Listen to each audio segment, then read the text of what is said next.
Previously on Make Cool Shit. Some shit went down. What happened to Jason Williams? No comment. Crew coming, crew go. Batteries and chargers were savagely run over by a car. We can't afford this. Damn, Jay, it's gonna cost them a couple $1,000s. They make it to the final shoot day. Rolling. First time I felt out of control. They need a song. Think of it like a demonic American Idol. Pulls his pants down, there it is. Bang. I want to see tears! I'm scared, man. You shot a feature. I'm walking away from this production flat broke. Hosted by Aaron Kheifets. This is Make Cool Shit. Okay, so the movie is all shot. Now all that's left is the edit, which, is just the hardest part. They say when you make a movie, you actually make 3 movies. The movie you write, the movie you shoot, and the movie you edit. Guess which one of those matters most? I'll give you a hint. It's the one audiences actually see. I was $26,000 in the hole on this movie, having cashed out my 401k. Josh is leaving this shoot broke. Actually, worse than broke. This is something that I didn't really take into consideration it being my first feature. I'd heard of whisperings of, oh man, when, we got into post, we didn't have any money to finish it. We only had the money to get the thing in the can. I was like, that's ridiculous. And so the reality is, we didn't have money for a post producer. We didn't have money for a post coordinator, for someone to come in and organize all the takes, get it to the editor, make sure that, the whole process, soup to nuts, was taken care of. We just couldn't afford it. And if they can't edit the movie, then what was the point of doing any of it? So what do you do? If a film was fully financed to begin with, we would have an assistant editor on syncing and organizing footage as we're filming. How we approached this project, we basically were like, let's get the funds together for production. Then we will cut together like a sizzle or use that to raise the remaining funds. So it's really about the edit. According to the handbook, the more you have that's concrete, the easier it is for potential investors to understand and believe in what you're doing. Trailer making is a unique skill. It often involves throwing together shots totally out of context, which can be hard for the filmmakers who made the film to do. Many producers hire a trailer house or editors who specialize. Making a slick theatrical trailer gives investors a sense of how a film will be marketed, and sometimes you can obtain serious fundraising. But they don't have the money to hire a trailer editor. What they do have is Brendan Banks. And hopefully, he's got the editing chops to put together a trailer that will make the investors double down. Brendan, angel that he is, stepped it up in ways that no cinematographer ever would or should be expected to. We cut a teaser together with music from Killing of a Sacred Deer, and we showed it to our investors. We showed it to the guys at Last Rodeo Studios. We were like, you guys invested in something that is going to work. This movie's gonna fucking work.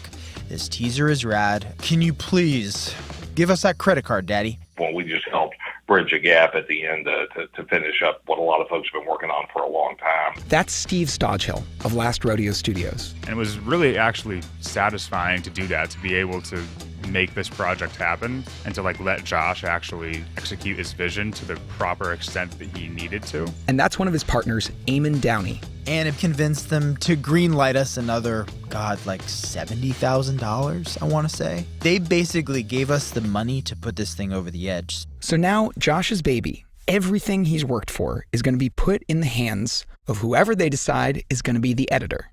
It's a big decision. There were a lot of editors that we had kind of reached out to that were unavailable. Patrick Lawrence, pretty much everything he's ever done, every film he's ever done, every short he's ever edited has made it into the festival circuit. I think he's a 6 or 7 or 8 times Sundance alum. So he's got the Midas touch. Patrick has been to Sundance 8 times? Damn! That's 9 times more than me. Here we go. 666 we're looking for. 666. Oh my God. Sign of the devil. Patrick, so good to meet you. Hi. Donnie. Mike. That's an auspicious number, 666. Yeah. Is this your studio or your house? It's my apartment. Whenever I'm not on a big job and I have a studio, I work from here. Mike and Donnie are in Los Angeles, meeting up with editor Patrick Lawrence. Oh, I like the Ouija board. Yeah, I've had this since 1996, since I was a cool 12-year-old that thought he was so edgy. For a little context, Patrick's home is filled with oddities. The second you walk in, there's this large framed picture of Rasputin on the wall, and more Ghostbuster collectibles than you can imagine. Venkmans and Slimers everywhere, in the bathrooms, in the kitchen, Egons on the bookshelves, a life-sized proton pack is at the ready, and of course, the occasional Stay-Puffed Marshmallow Man here and there, in case you want a friendly yet terrifying villain. Spooky. Like, I wanted to be a director. What I learned about being in school was that everybody wanted to be a director. So it was kind of like, well, shit, like, how do I make myself stand out? And so I saw editing as an extension of the director. I might not be the one who's actually, like, getting the credit for it, but I'm having a little bit of the say in whatever the final product of the film is. According to the handbook, editing involves juggling many elements, including picture, production audio, music, along with visual and sound effects. The editor brings a fresh set of eyes, unbiased by what took place during production. I first met Josh a couple years ago on the set of a short film called Tond. Josh and his then directing partner were the directors on that. Hello, neighbor. My name is Tond, and I live with my wife, Janice. Please come over to my house this weekend, neighbor. Please. I didn't know that he was making Scare Me until he posted like, hey, that's a wrap, like we're done, like we made this movie. Then all of a sudden I got reached out to by Irony Point. The first thing I saw was the sizzle. They made a sizzle after finishing the film. And I saw that it was like shadow play, and Josh was making the sounds, and the sounds were elevating and things. And it was like, oh wow, this is cool. This is something I've never done. My typical flow would be like, I would assemble the film, go back and do another pass of an editor's cut, and then present the editor's cut to the director as like, here's your film. This is what it looks like from my eyes. But I knew right away with Scare Me, it wasn't going to be like that, because there was a lot of improv moments. There was a lot of like 15, 16, 17 takes on things. So it was like, I don't know that I'm necessarily going to be picking the right stuff. He totally got when we sat down, and I was like, I want to hold on takes. I want to do kind of like a tempered Yorgos Lanthimos kind of a vibe. I don't want this to be too cutty of a film. I'm not going to be over your shoulder. I'm not going to be like breathing down your neck. It's my worst nightmare to be considered like the annoying director. We're not paying you enough for that. And he really appreciated that. And it was, it's kind of love at first sight. Into his dark Ghostbuster paraphernalia laden den we went to cut our movie. And it was awesome. He was amazing to work with. And while Patrick is in charge of the picture and how everything fits together, post-production on music and sound are a whole other department. Actually, departments. According to the handbook, the emotions felt on screen are often conveyed as much or more so by the sound design and music than by any dialogue or picture. For Scare Me, sound and music are even more important than in most other films. The plan from the very beginning was to lean on sound and music to create the tone that they didn't have the budget to do visually.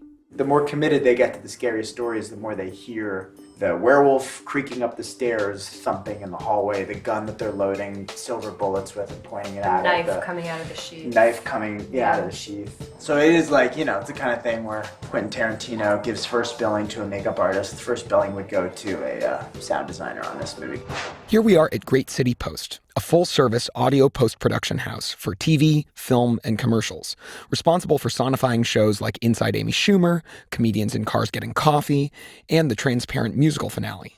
It's also an arm of Irony Point, the production company behind Scare Me. I'm John Moros, and I did the sound design and supervised the sound editing of Scare Me. I'm Ian Stynes. I was the re-recording mixer. Yeah, we first, of course, we sit down, do a spotting session with the director and basically go through and talk about each scene in detail. But I talked to Josh and I was like, I would like to start building scenes with you in the room, just going through sound libraries. So he sat with me while I was building some of the scenes so I would get his reaction kind of in real time. It's great that you did that, because if you don't sit down with someone, you're kind of taking a stab in the dark, really got a sense of what he wanted. Yeah. Well, every project is different. I mean, this one, John edited most of it, so I had the luxury of coming into its awesome soundscape and just tweaking it even farther. A sound designer does a lot of the work in making a movie seem realistic, of actually putting you in that place.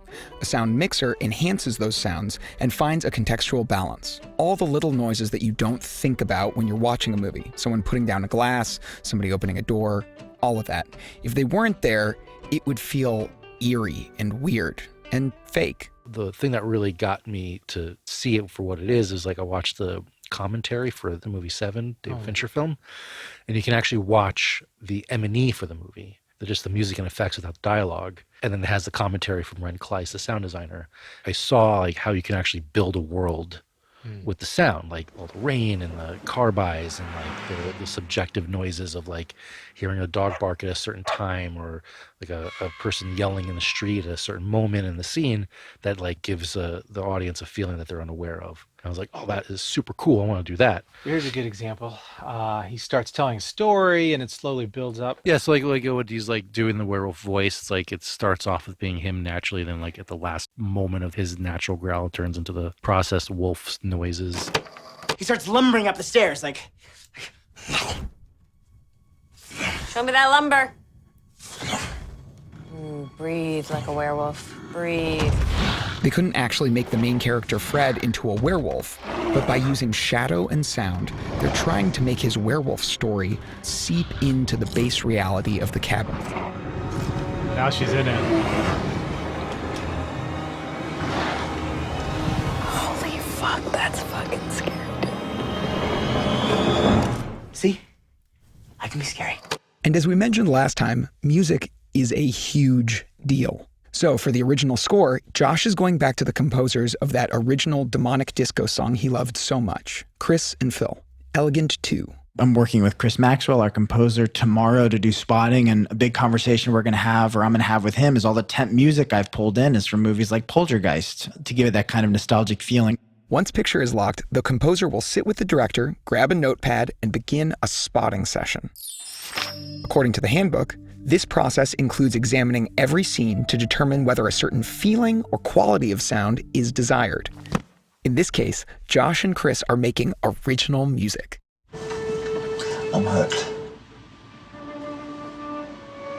That's like Ghostbusters, man. I love that. So the entry point and the out point is, and this is right. Chris loves movies, and the power even small sounds can have is not lost on him.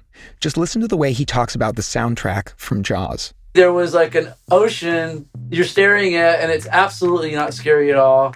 And then suddenly there's like, and it's like, fuck! Yeah. This is really fucking scary. That one sound. We have a little bit of a chapter change tonally with each kind of story, but right now, nothing's coming from one place. I'm pulling a little bit from Jerry Goldsmith. I'm pulling a little bit from Bernard Herrmann. Patrick threw in this kind of Danny Elfman violin, an almost like Slavic gypsy sort of string, playfully scary kind of sound or whatever. If you guys take into consideration that we just saw Werewolf and it's big and it's in and out and it's sloppy, she has the floor in a whole different way. During the edit, temporary music is often used as a placeholder, so that the director and editor watching it back can still get a sense of the tone and pacing. Now it's up to Chris and Phil to not only capture the spirit of those temporary tracks, but to outperform them. Temp tracks for this film are John Williams, Danny Elfman, and Jerry Goldsmith. They are the undisputed masters of this industry for the last 40 or 50 years. Chris and Phil are wonderful composers, but they didn't score Jaws, Batman, and Chinatown. They aren't composing for a live orchestra. They're limited to sample libraries and digital composing tools. Plus, there's something called demo love, where there's so much love for the temp track that production just can't unlove it. And now anything you hand them, no matter how good it is, it's just not going to be the same. They've got their work cut out for them.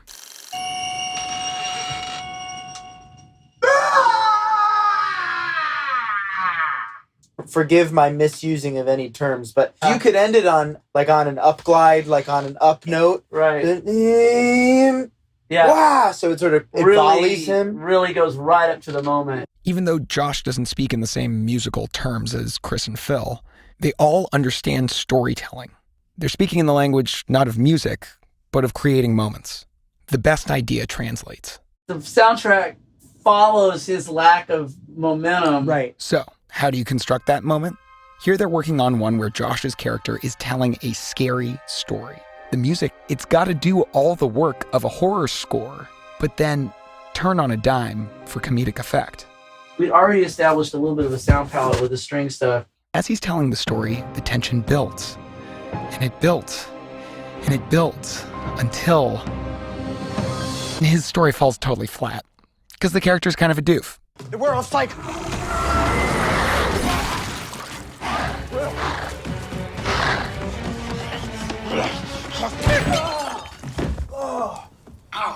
Did the werewolf hit his knee, or was that just you? Yeah. When we come back from break, the rubber actually meets the road. Josh watches his movie for the first time. And then other people watch his movie and they judge it. The movie is now edited, and Josh is about to see his little baby idea that he wrote in 3 days in a coffee shop, stitched all together by Patrick for the very first time. I was so nervous about watching the edit for the first time, but I remember watching all 2 hours and 15 minutes of it and 10 minutes of it, and I was like, everything is perfect. We can't cut a damn thing. This is genius. And Patrick, haven't done, this was like his 6th feature or whatever. He was like, yeah, no, you're going to end up cutting at least a half an hour out of this. And I was resistant to that. You work with it and you work with it and you work with it, and then you take some time away from it and you go back and you realize this is too long, this is too short, this doesn't make me feel anything, and you get fucking desensitized to it. It was a fascinating process. Movies really are like a living, breathing thing. It's an organism. I started working on it in April, and we finished it the first week of July, so like in less than 3 months, really. And so we started showing it to people and getting feedback, and that's like some of the feedback screenings we got were very positive, more positive than most films I had done. Tricky thing about the test screening process, I went into it thinking like, oh shit, this thing's incredible, and then showing a group, and then the group sort of just being quiet for moments that I perceived to be laughs, or laughing in moments that I didn't think were funny, or some of the more extreme notes like lose the first scene and jump into such and such, paying attention to my psychological responses to some of that stuff, and just how the quote unquote masses responded to it was really intense. According to the handbook, it's imperative that you view the movie on a big screen during the edit process. Screenings can be invaluable to determine whether something is confusing, boring, or really just doesn't work. I don't know how true that really is now, because everybody's watching stuff at home or on their phones. The kids these days, they love watching stuff on their teeny little phones. So when you make a movie, there's a good chance that it'll be viewed at best on somebody's couch, and more likely, some kid who thinks everything is better on their teeny tiny little phone. But it's not better. When you watch something on a larger screen, it is larger. I didn't do physics, but I'm pretty sure that that's true. Are there any comments that you want to read? I mean, I can pick some random. Yeah, that'd be fun. Some of them are New York and some of them are LA. So I prompt with questions. What's the message? Is it too preachy? Someone wrote, male toxicity is toxic? ? It wasn't subtle or nuanced. What's your favorite story? Why? Grandpa. The story is hacky, based on bad movies, so maybe this person didn't like it. Josh, wisely, is trying not to get his ego involved and just take it all as useful feedback, even if it's not necessarily what you want to hear. What's the scariest moment, if anything? Definitely when Fred starts threatening Fanny. Pretty much the through line feedback we got was that the ending was when it turns into a horror film, and Alex was the one who actually said something really profound, which is a lot of men who've watched the movie think of it as like a funny kind of spooky movie, and a lot of women find it to be more so a horror comedy. Men and women are having very different reactions to it. Some call it horror comedy, other people call it comedy horror. It's not necessarily a bad thing as long as the people who really like comedy think it's a comedy and the people who really like horror think it's primarily horror. Not so great if it's the other way around. I think the biggest trick in the edit was Venus. Venus was like 9 or 10 pages, and once we sat down and looked at it in the edit, it just did not work. It was just way too fucking long. We show it to like test audiences, like friends and stuff. In the longer version, people would just their butts would kind of move around in their seats, and that's always a bad sign. Something you discover in screenings is that some stuff you thought was going to work doesn't. There's this big story right at the climax of the film that now that he sees it on the big screen, Josh realizes is boring. There are many things that an audience can forgive. Boring is not one of them. And that's what's referred to in the industry as a huge fucking problem. I think it was a New Valia, who's a director buddy of mine. She was like, why don't you make Venus basically a drug sequence? And that's basically what we did. And Patrick and I just fucking pained over that sequence to make it work. So we cut 14 pages or 10 pages down to like a minute and a half. I think it was the only time we got, closest to butting heads. I'm listening to him. I'm trying to get his sensibilities out there and make sure that it fits with his aesthetic while also bringing in what I know. Our producers saw the cut for the first time, Alex. We get the first cut from Josh. And she called me and she was like, my initial reaction, very strong. I thought, this was going to be good. I mean, I did trust you, and I did, believe in this project, and I like the script. But when I watched the movie, wow, this is very good. Holy shit. Okay, holy shit. The doubts were kind of out the window on everybody's end, especially mine, when we all saw that this thing we sought out to do, that we set out to do, that it was working. It was fucking working. There's this great Michael Pollan quote in The Omnivore's Dilemma, where he tastes some organic chicken, or beyond organic.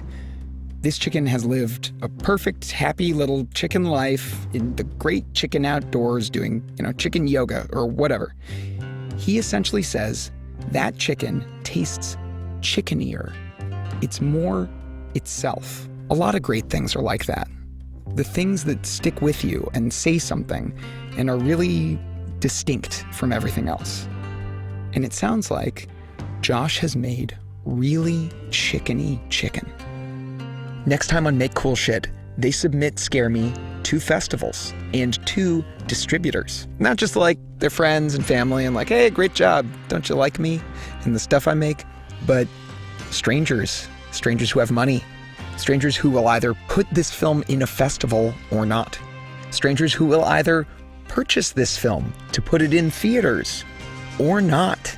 Strangers who will determine whether Josh gets to do this again or not.